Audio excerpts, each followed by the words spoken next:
मैं हूं आपके साथ नमिता सचदेव। हर बार की तरह आज के एपिसोड में भी एक नए शोधकर्ता से हम आपको रूबरू कराने जा रहे हैं। इन्होंने अपनी लगन और अपनी खोज से न केवल दर्जनों महिलाओं को रोजगार का अवसर प्रदान किया, बल्कि रुई बत्ती मशीन का निर्माण कर एक नई क्रांति का आगाज किया। अपनी नई खोज के बारे में खुद विजय भाई सोलंकी का क्या कहना है, आइए देखते हैं। 2009 और 10 से ये इनोवेशन का जर्नी चालू किया था।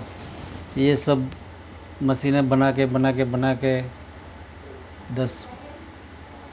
5-7 या 10 साल हो गए। तो ये इम्प्रूवमेंट करके एक मशीन से दूसरी से तीसरी ऐसा इम्प्रूवमेंट करके एक वो डेवलपमेंट करके 10 साल के बाद हम लोग ये मशीन पे पहुँचे, जो कि कंप्लीट मशीन बोल सकते हैं, इसको परफेक्ट मशीन बोल सकते हैं कि इसमें कुछ प्रॉब्लम बहुत कम आती है या नहीं आती है। तो ये लेवल पे पहुंचने के लिए हमको 10 साल लगा और 10 साल में इतनी सारी, ये तो अभी थोड़ी बहुत ही है इधर, बाकी कबाड़ में बहुत सी सारी मशीन रखी हुई है। अपना देश आस्थाओं का देश है। यहाँ अलग अलग धर्मों और संप्रदायों के लोग रहते हैं। उनकी मान्यताएं अलग अलग हैं, पर इनमें कुछ ऐसी समानताएं ज़रूर हैं जो हमें आपस में जोड़ के रखती हैं। इस देश में सबसे ज़्यादा संख्या सनातनी हिंदुओं की है। इसकी आस्था ईश्वर और मंदिरों से जुड़ी हुई है। किसी भी धार्मिक उत्सव के दौरान दीपक जलाना एक महत्वपूर्ण हिस्सा है। इसी तरह अन्य धर्मों में भी दीपक जलाने की परंपरा है। ये परंपरा न केवल भारत तक सीमित है, बल्कि मलेशिया, थाईलैंड, इंडोनेशिया के अलावा जिन जिन देशों में सनातनी हिंदू लोग रहते हैं, वहाँ ऐसे दीपोत्सव को बड़े धूमधाम के साथ मनाया जाता है। दीपों की इसी आवश्यकता को महसूस करते हुए दीपक और विजय ने इसकी आकर्षक बनावट और अत्यधिक आपूर्ति करने की दिशा में अपनी खोज को आरंभ कर दिया। अपने इसी प्रयास, अपनी इसी मेहनत को अंजाम देते हुए उन्होंने रुई बत्ती मशीन का निर्माण किया।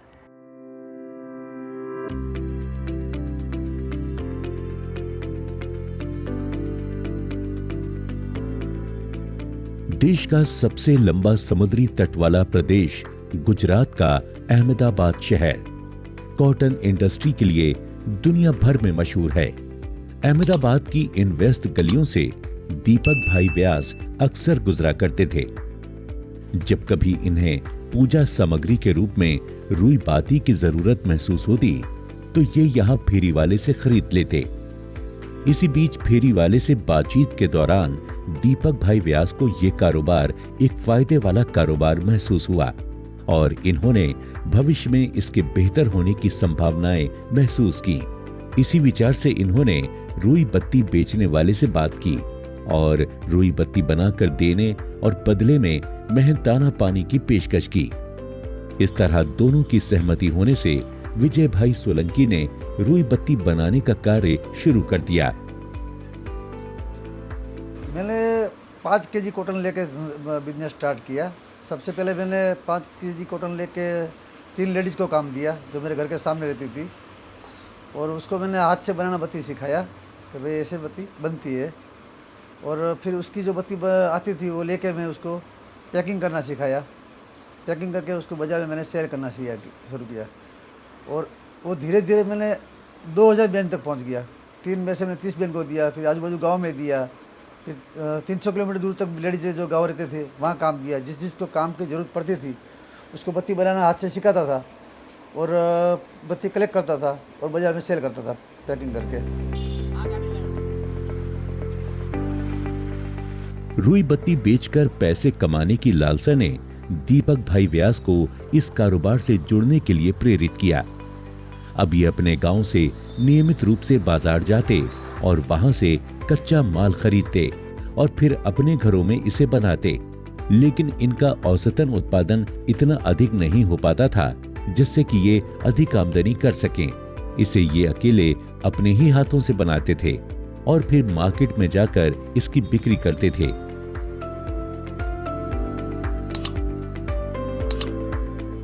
धीरे धीरे इन्होंने महसूस किया कि इस तरह के कार्यों से महिलाएं ज्यादा जुड़ी हुई हैं, तो क्यों न फिर महिलाओं को इससे जोड़ा जाए।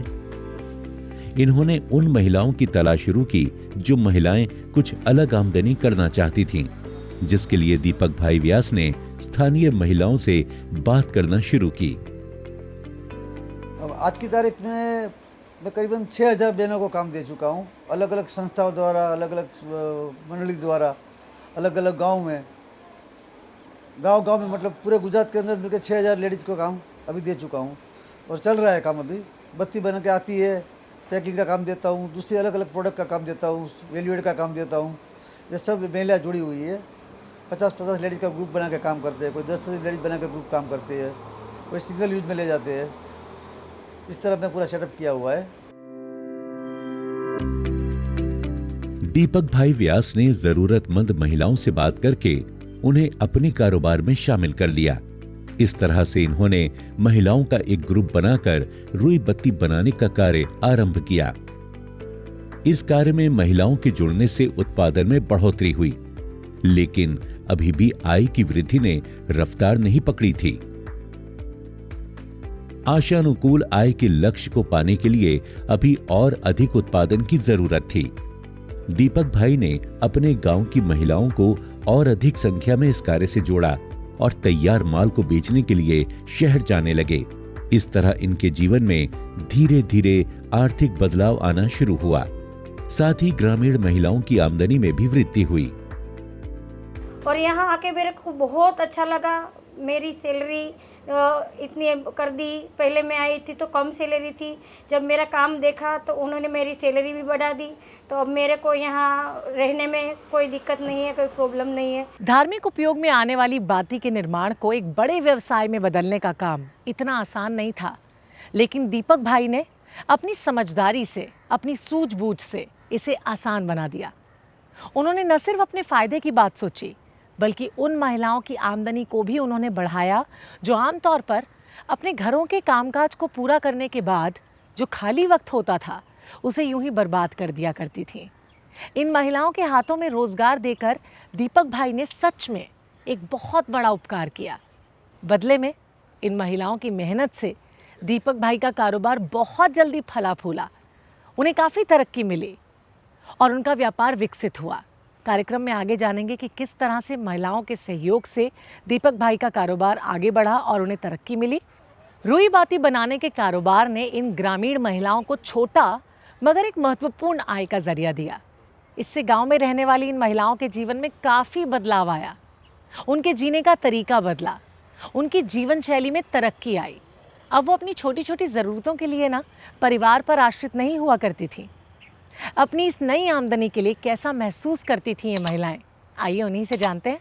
अब पहले मैं 200 रुपये की हाजिरी पे थी, ठीक है। उसके बाद मेरा काम देखकर, मेरी आवड़त देखकर उन लोगों ने मुझे प्रोडक्ट्स मैनेजर बना दिया कि मैं आज अभी मैं सारे जितनी बहनें उन लोगों का काम देखती हूँ, उन लोगों के साथ काम निकालती हूँ और उनके साथ काम करती भी हूँ। मैं दीपक अंकल के साथ 15 सालों से जुड़ी हुई हूँ। पहले हमारे घर पे काम लेके बनाते थे बत्तियाँ, फिर सर ने एक गोडाउन रखा, वहाँ पे बहनों को काम दिया और बहनों को मैंने काम सिखाया। जिन लोगों को काम नहीं आता था उसको बत्ती बनाना सिखाया। फिर सर ने जैसे जैसे मेरे काम देखा और मेरा काम आगे बढ़ता गया, वैसे मेरे को काम की पोस्ट मिली।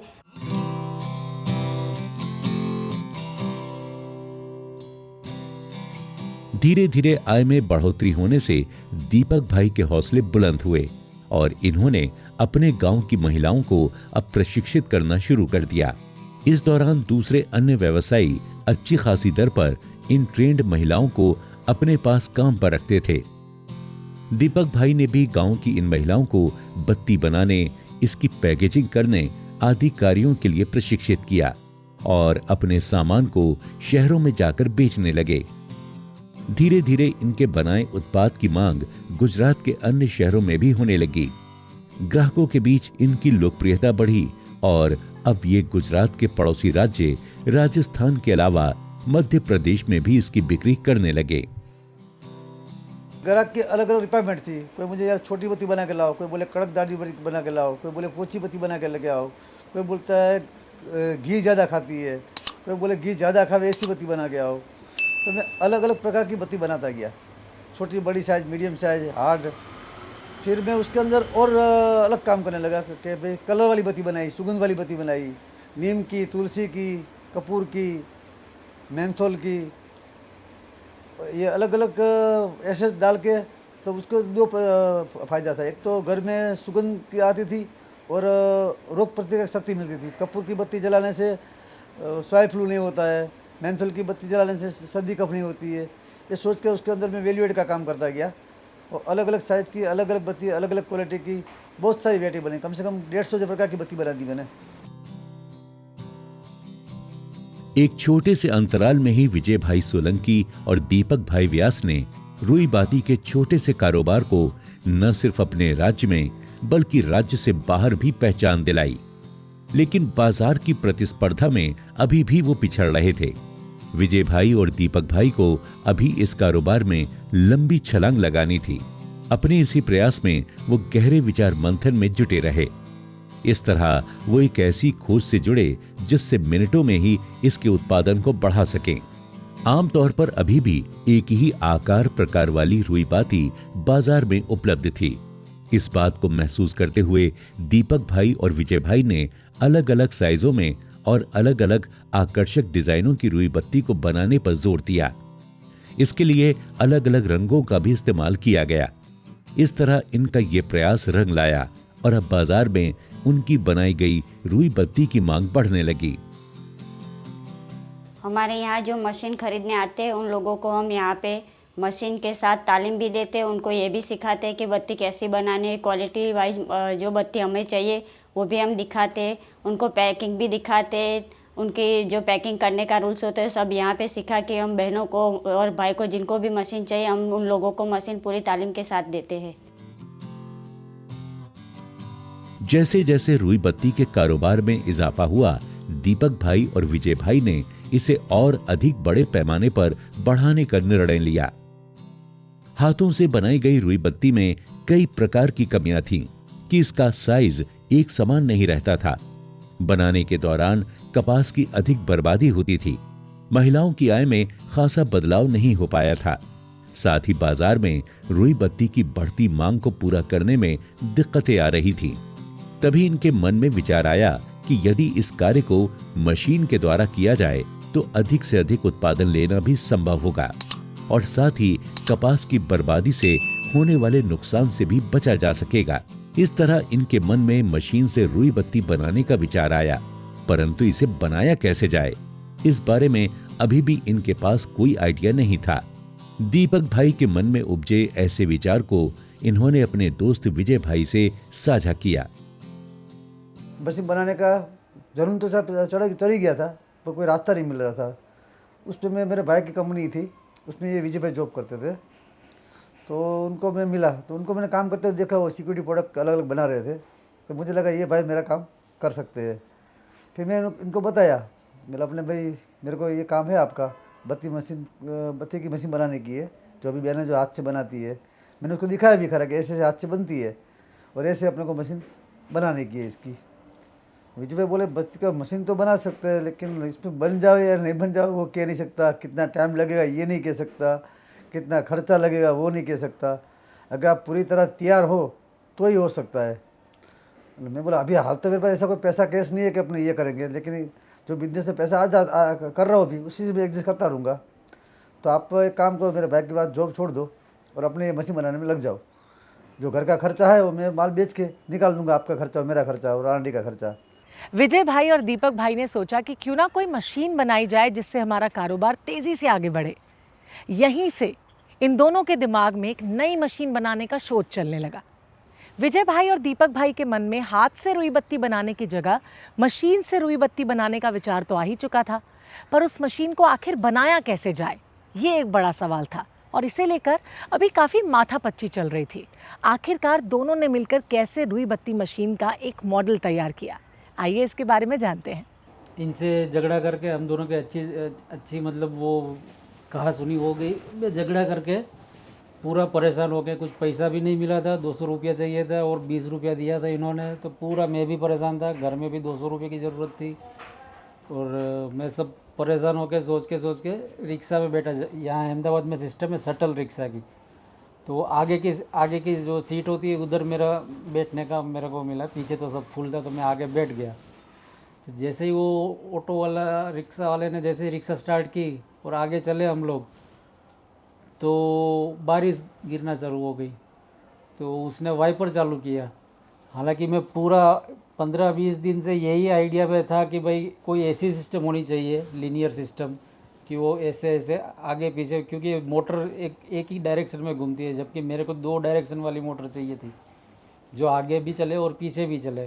तो ये वाइपर मेरे सामने ही ऐसे ऐसा घूम रहा था। तो उसी टाइम मेरे को स्ट्राइक हुआ कि ये परफेक्ट सिस्टम लगेगी अगर हम लोग उसको मॉडिफाई कर सकते हैं वाइपर को। तो हम लोग बिना मतलब एक्सपेंसिव बहुत खर्चे किए बिना यही मोटर से हम लोग पूरी अप्स एंड डाउन्स दोनों चीज़ हम लोग कंट्रोल कर सकते हैं। तो मैंने फिर दीपक भाई को सीधा घर पहुंच के दीपक भाई को फ़ोन किया कि भाई अभी अपना जो वो प्रॉब्लम था बत्ती गिराने का वो हम लोग शायद कंट्रोल कर लेंगे। अगर हमको एक वाइपर की मोटर मिल गई तो हम लोग जास्ती कुछ खर्चा नहीं होगा और पूरा का पूरा कंप्लीट सिस्टम। जैसे ये वाइपर है, अगर आप इसमें सप्लाई देते हो 12 वोल्ट की, तो ये अपने आप ऐसे घूमता रहेगा। तो अपने को मतलब उसको कंट्रोल करने की दूसरी कोई सिस्टम, वैसे नॉर्मल डिजिटल सिस्टम आती है कि भाई उसको कंट्रोल आगे पीछे चलाने के लिए अलग अलग सर्किट लगानी पड़ती है, बहुत कुछ करना पड़ता है, लेकिन वो सब करने का टाइम भी नहीं था और पैसा भी नहीं था।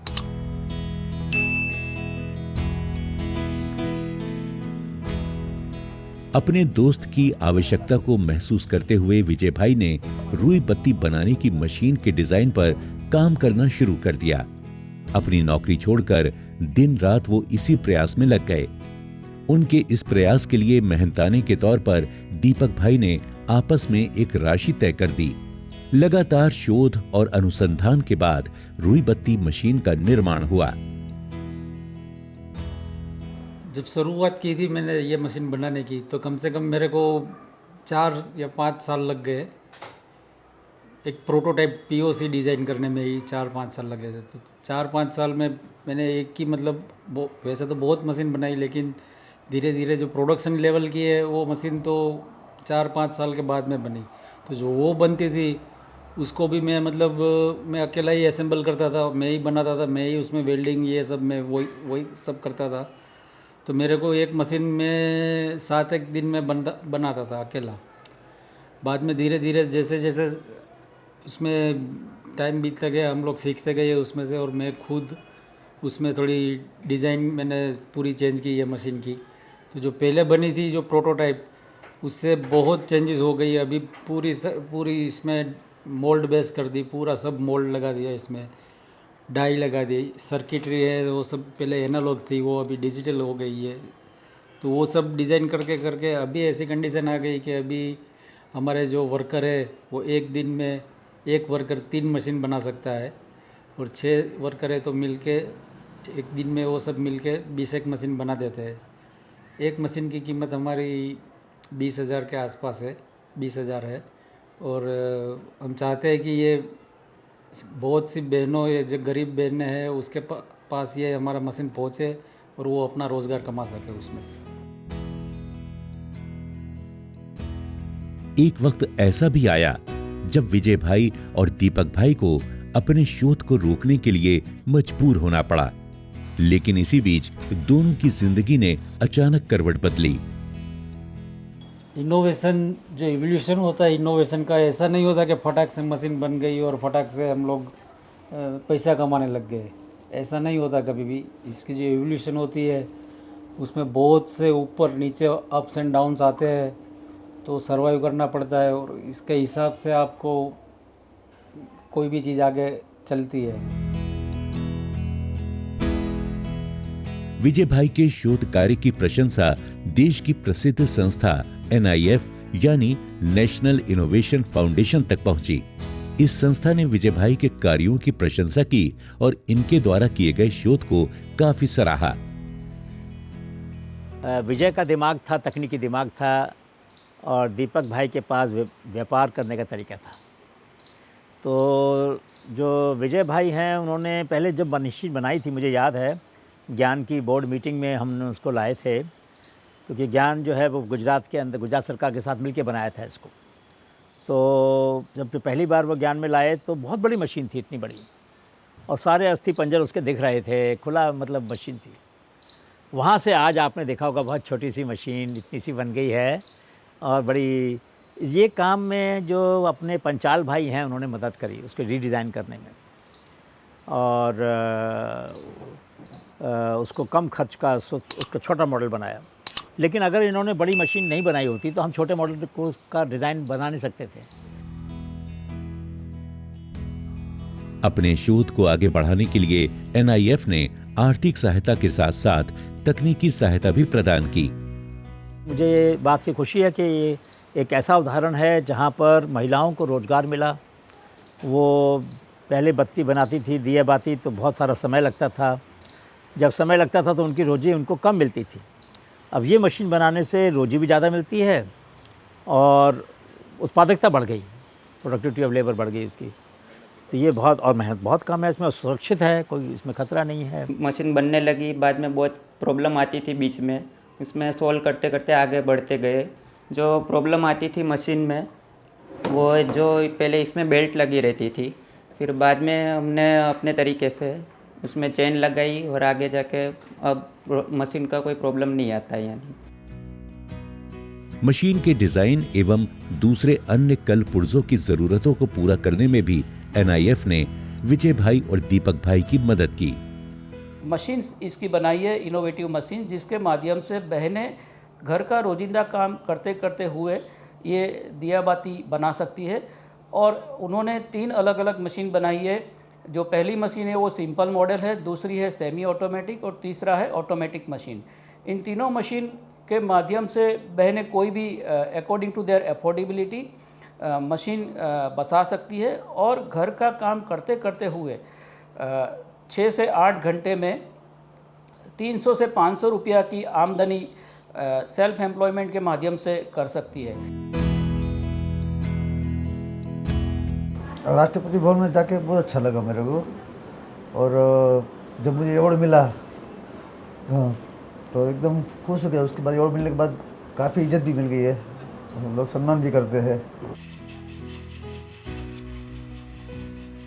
इस तरह एक आधुनिक, बेहतर उत्पादन करने वाली और कम लागत वाली रुई बत्ती बनाने की मशीन तैयार हुई। इस समय बाजार में अलग अलग रेंज की ये मशीन उपलब्ध है, जिसे आसानी से ऑनलाइन भी खरीदा जा सकता है। ये जो मशीन है ये सैनिटाइज़र मशीन है, UVC सैनिटाइज़र बोलते हैं, जो कि एक UVC लाइट होती है, वो बैक्टीरिया वायरस है उसको से मतलब किल करती है, और जो खाने पीने की चीज़ है उसको सैनिटाइज हो जाती है इससे। तो ये हम लोगों ने कोरोना के समय में बनाया है, जो 2-3 महीने का वो था समय, तो उसमें हमने ये डिज़ाइन किया और ये बनाया हुआ। हमारी कंपनी में और एक हमारे यही लक्ष्य है कि कोई संस्था या NGO हो जो बेरोजगार बहनों हो, उनको भी रोजगारी चाहिए, तो भी हमारे साथ जुड़ जाए तो कई लाखों बहनों को रोजगारी मिल सकती है। क्या कभी आपने सोचा है कि एक छोटा सा प्रयास एक इंसान को कामयाबी की बुलंदियों तक कैसे पहुंचा देता है? आज का एपिसोड हमें इसी बात का संदेश देता है। हम आपको ऐसे ही ग्रामीण शोधकर्ताओं से अपने अगले एपिसोड्स में भी मिलवाते रहेंगे। बस आप हमारे खास कार्यक्रम के साथ बने रहिए। तब तक के लिए हमें अनुमति दीजिए। नमस्कार।